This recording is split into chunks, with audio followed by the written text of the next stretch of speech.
इंद्र सुद्धा भिकार्या ह्या कथेपुढं त्यांना सुद्धा प्राप्त होत नाही.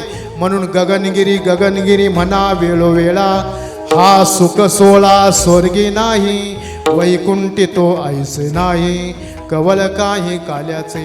कारण जिथं हरिनाम कथा सप्ताह चालू असतो, प्रवचन नाम सप्ताह चालू असतो, त्या ठिकाणी काळाला प्रवेश बंद असतो.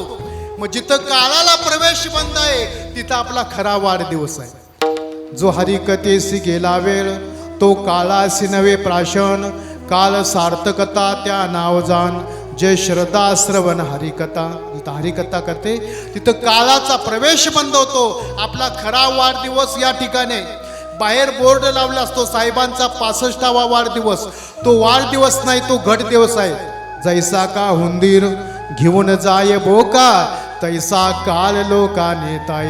घडी घडियाची काल वाट पाहे, अजून किती आहे अवकाश. म्हणून तुकोबरायांच्या म्हणण्याप्रमाणे तुकोबराय म्हणतात की यमधर्म सांगे दूता, यमधर्म सांगे तुम्हारे तेथे सत्ता.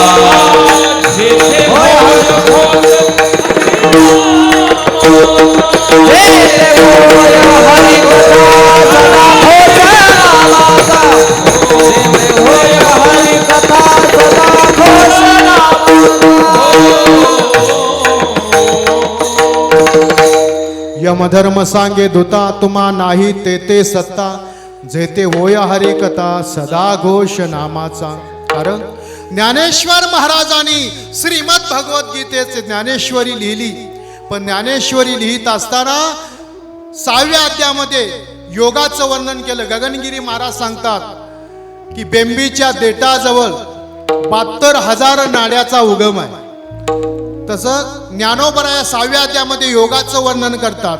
इडा पिंगलाच्या मध्यभागी चित्त ठेवी सुषुम्नेत रेवोनिया, मग समाधीच्या सेजे पासी जाण, ठेवी तो बांधून ध्याना लागी. ऐसा आत्मनिग्रह जेते होय पारता, तेतेची विजय ज्ञानाचा गा. माऊलींच्या लक्षात आलं. कारण आता हा योग भगवान शंकरापासून आदिनाथापासून चालत आलेला हा संप्रदाय, नाथ संप्रदाय, आता योग या इथं चालणार नाही. कारण अल्प आयुष्य मानव देह, शतगणिले ते अर्धरात्र खाय, मध्ये बालत्व पिडा रोग क्षय, काही भजनासी उरले ते पायगा. आता वेळ नाही. म्हणून ज्ञानोबरायांनी 9व्या अध्यायामध्ये माऊली म्हणतात, तरी कीर्तनाचे नि नटनाचे, नासिले व्यवसाय प्राय चित्ताचे, नामच नाही पापाचे ऐसे केले.